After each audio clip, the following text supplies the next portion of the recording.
Boa noite. Boa noite. Procurador da República denuncia Eduardo Cunha e Fernando Collor por corrupção e lavagem de dinheiro. Rodrigo Janot afirma que os dois receberam dinheiro desviado da Petrobras e eles negam as acusações. Manifestantes vão às ruas em todo o país em defesa de Dilma e contra a proposta de impeachment. Desemprego sobe para 7,5%, a maior taxa para o mês de julho em 6 anos. Na Grécia, o primeiro-ministro Alexis Tsipras renuncia e as eleições devem ser antecipadas.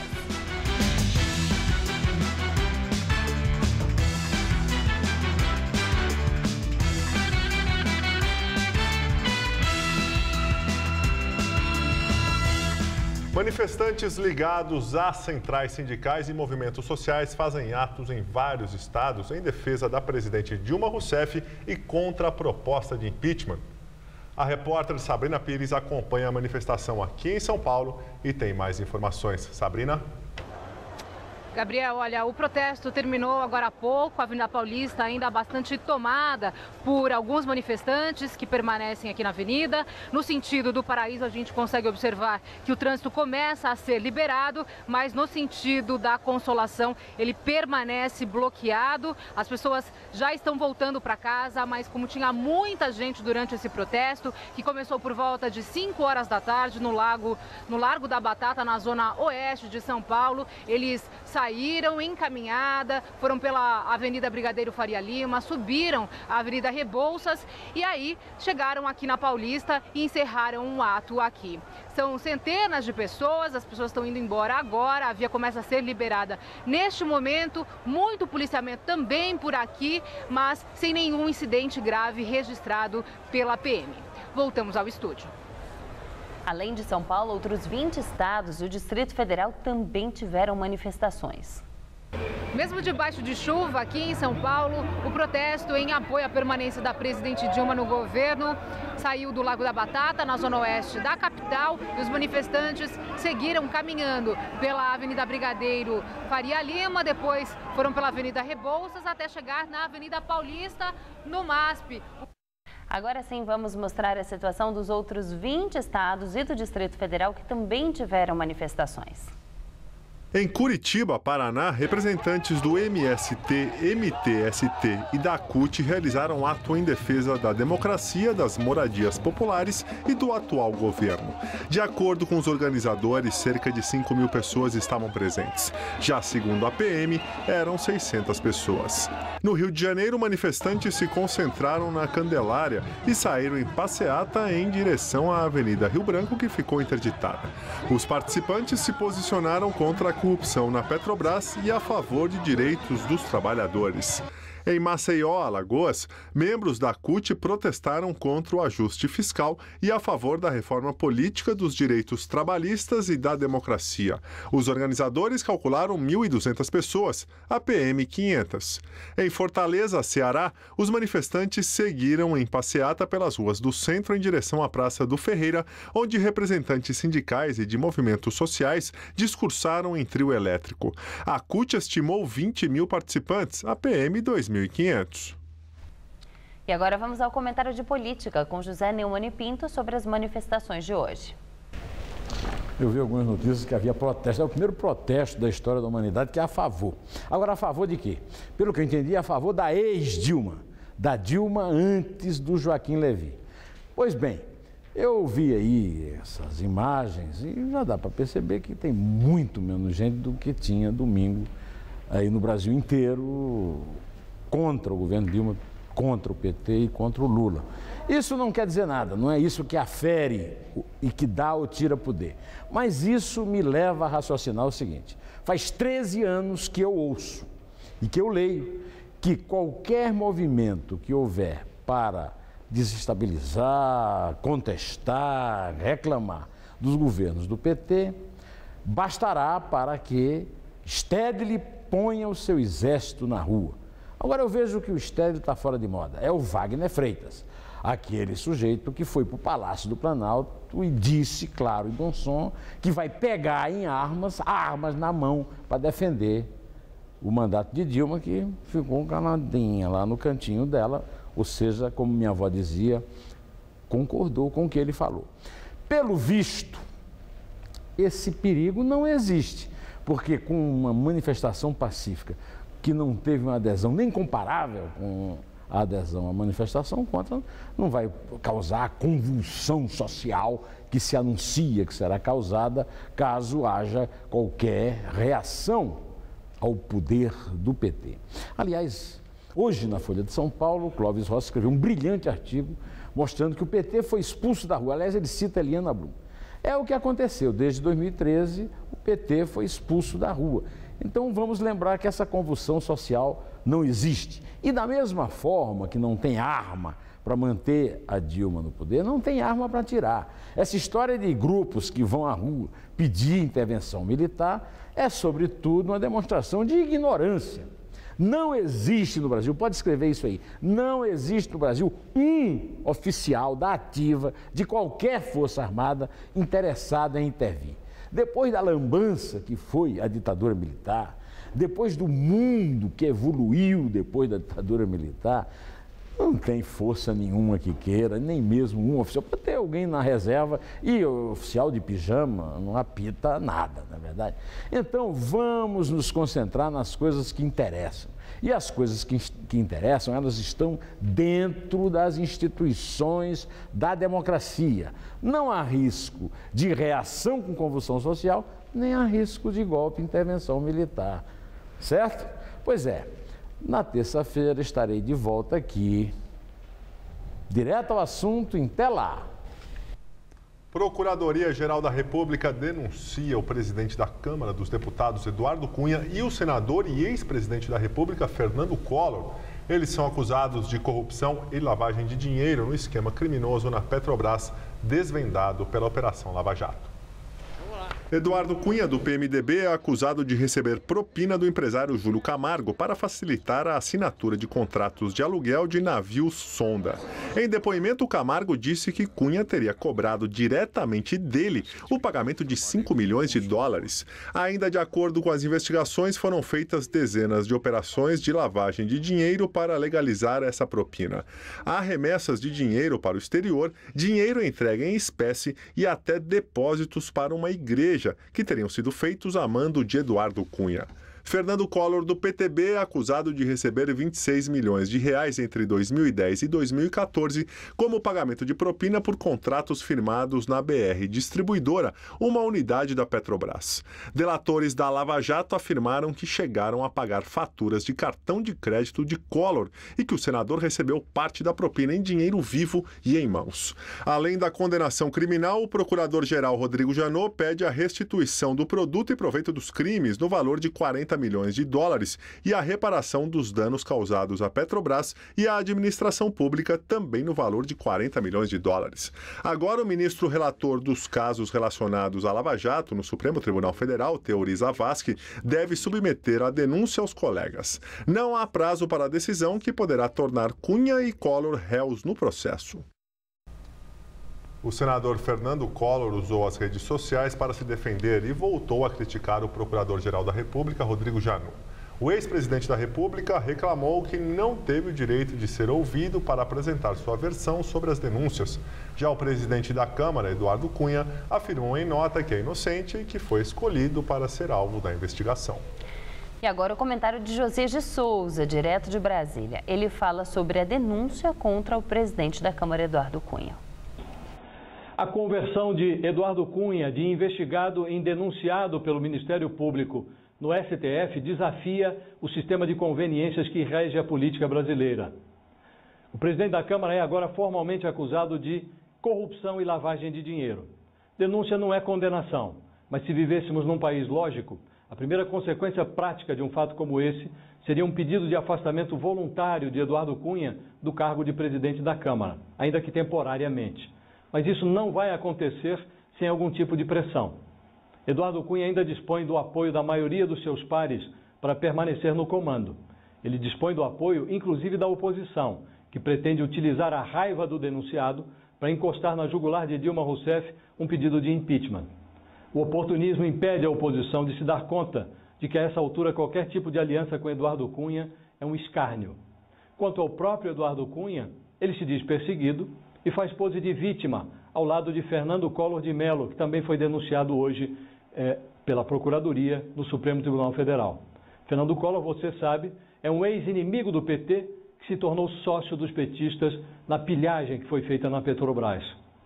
Quem quiser entender o que está acontecendo com a política brasileira, basta observar a linha sucessória da República. No topo da cadeia está Dilma Rousseff, uma presidente da República acossada pelo pedido de impeachment. Na sequência vem o vice, Michel Temer, que, segundo o Datafolha, é reprovado por 68% dos brasileiros que encheram a Avenida Paulista no último domingo. A Avenida Paulista é o reduto eleitoral de Michel Temer. Seguindo um pouco mais adiante na linha sucessória, chega-se ao presidente da Câmara, Eduardo Cunha, o impensável. Avançando um pouco mais na linha sucessória, chega-se ao presidente do Senado, Renan Calheiros, o inimaginável. E o absurdo está apenas começando. É preciso recordar que são 35 os enrolados da Lava Jato que detêm mandatos parlamentares. São 13 senadores e 22 deputados federais.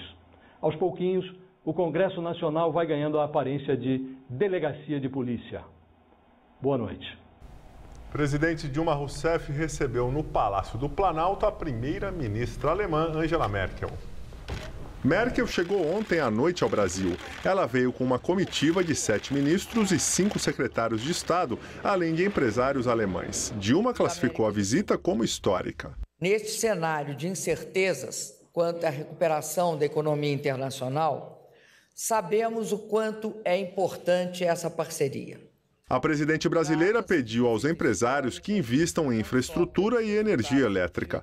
Ao lado de Merkel, pediu a reforma do Conselho de Segurança da ONU, hoje formado por 5 países permanentes, Estados Unidos, Rússia, China, França e Reino Unido, e por 10 membros não permanentes que se revezam em mandatos de 2 anos. O Brasil, desde o governo Lula, pede um assento permanente no Conselho. Concordamos que a reforma do Conselho de Segurança das Nações Unidas é tarefa inadiável.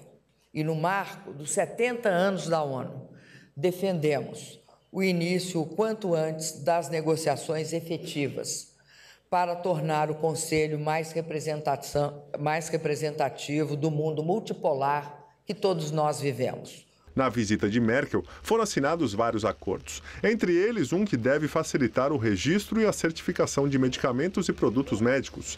Dilma anunciou ainda que o Brasil aceitou a meta de longo prazo de transição para uma economia baseada em energia limpa, proposta pelo G7 em junho. Merkel disse que vai trabalhar para acelerar um acordo entre a União Europeia e o Mercosul, que classificou como um grupo heterogêneo e que o Brasil é liderança.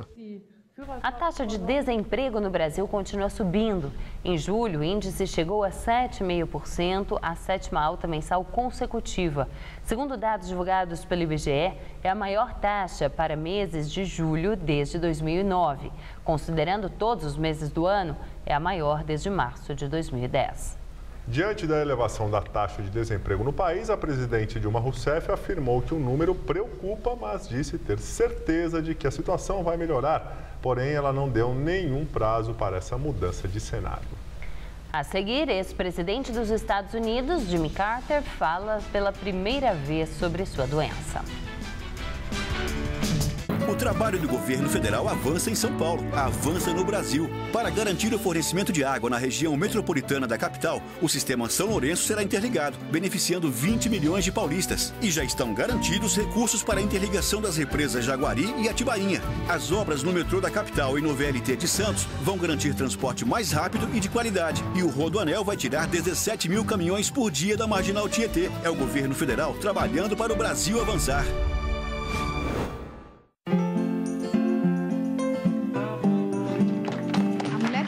Amamentando após voltar ao trabalho merece reconhecimento. E a empresa que apoia esse gesto também. A amamentação diminui o risco de doenças na criança e na mulher. Por isso, o empregador incentive este gesto oferecendo sala de apoio à amamentação, creche no local de trabalho e licença maternidade de 6 meses. Amamentação e trabalho. Para dar certo, o compromisso é de todos. Se você quer estudar jornalismo, relações públicas, publicidade e propaganda ou rádio, TV e internet, a Faculdade Casper Liber é o seu lugar. Quer conhecer? Eu te levo! Aqui Aqui a gente aprende na sala de aula e também em laboratórios de rádio, fotografia, edição de imagens e estúdios de TV. Você também pode colaborar em revistas, sites, programas de TV e rádio laboratoriais. E tem oportunidade de estágio dentro da Fundação Casper Libero.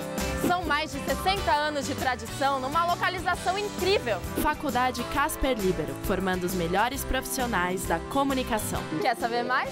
Acesse nosso site. O governo federal está fazendo os ajustes necessários para superar os desafios da economia e, ao mesmo tempo, colocar o Brasil outra vez no caminho do crescimento. Por isso, está iniciando uma nova etapa do Programa de Investimento em Logística em parceria com a iniciativa privada. São 198 bilhões de reais em investimentos que vão impulsionar o crescimento do país e gerar emprego e renda para os brasileiros. Concessões de rodovias, ferrovias, portos e aeroportos vão interligar regiões produtivas de todo o Brasil. Uma infraestrutura moderna vai trazer mais agilidade na distribuição e competitividade nas exportações. Mais qualidade nos serviços prestados à população e menores custos. Programa de Investimento em Logística. O Brasil vai seguir avançando. Governo Federal. Hoje no Todo Seu, confira as estreias do cinema. Tem entrevista com o ator Marcos Oliveira. E ainda tem musical. E quem faz o som da noite é o casal amigo meu, Francis Haim e Olivia Haim. Todo Seu, hoje, 10h30 da noite. Claro que eu tô te esperando. Pode vir.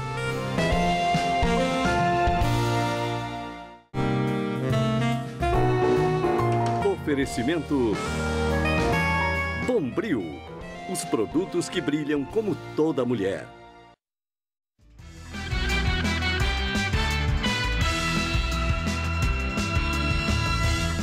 O ex-presidente americano Jimmy Carter fala pela primeira vez publicamente sobre sua doença, um câncer que já atingiu o cérebro.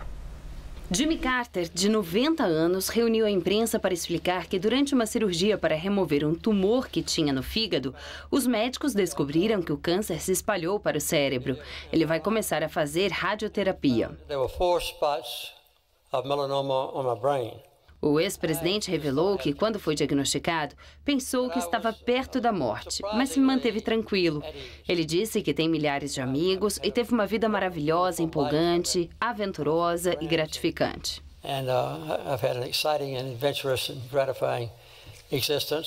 O democrata Jimmy Carter ocupou a Casa Branca durante o mandato de 1977 a 1981.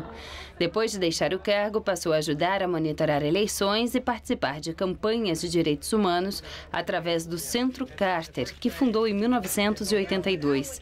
Em 2002, recebeu o Prêmio Nobel da Paz por seus esforços para promover a justiça social e econômica. O primeiro-ministro da Grécia, Alexis Tsipras, renuncia ao cargo e o país deve ter eleições antecipadas em setembro. Alexis Tsipras disse que renunciou porque esgotou o mandato que o povo deu a ele em janeiro. Ele afirmou que o acordo que conseguiu com parceiros internacionais foi o melhor possível e assumiu que se sentiu obrigado a aceitar as duras exigências de reformas e austeridade para conseguir o terceiro pacote de ajuda financeira. Depois de receber um sim ao acordo da consulta popular, o primeiro-ministro enfrentou uma rebelião dentro de seu partido de esquerda, Syriza. Quase um terço dos deputados votou contra o pacote e o premier perdeu a maioria parlamentar. No dia em que a Grécia recebeu a primeira parcela do novo empréstimo, Tsipras apresentou a renúncia ao presidente e pediu a marcação de eleições o mais depressa possível. Mas assegurou que vai se candidatar novamente e afirmou que o povo deve decidir nas urnas se ele tomou as decisões acertadas. A chuva fraca de hoje melhorou a qualidade do ar e os paulistanos puderam voltar a respirar com menos dificuldade. Mas a garoa deve permanecer apenas até amanhã de manhã. Vamos ver em detalhes a previsão para o estado de São Paulo com Tássia Sena. A sexta-feira será ensolarada no interior do estado de São Paulo, mas a capital e o litoral continuam com possibilidade de garoa logo cedo. No interior, a condição de tempo firme continua e não há possibilidade de chuvas. Na região centro-norte, temperaturas amenas pela manhã e faz calor à tarde. Máxima de 29 graus em Ribeirão Preto. E a chuva fraca que caiu no leste do estado já melhorou a qualidade do ar e os ventos aumentam a umidade. Clima ameno no litoral, com máxima de 26 graus em Caraguatatuba.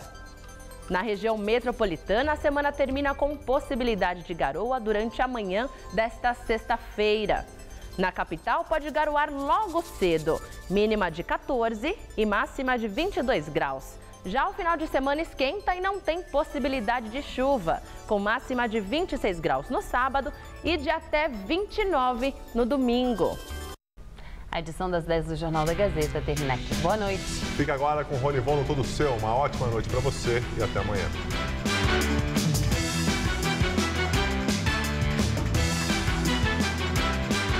Experimente as deliciosas arepas de um restaurante colombiano no Hoje Tem. Hoje, 11h30 da noite. Assista agora Todo Seu.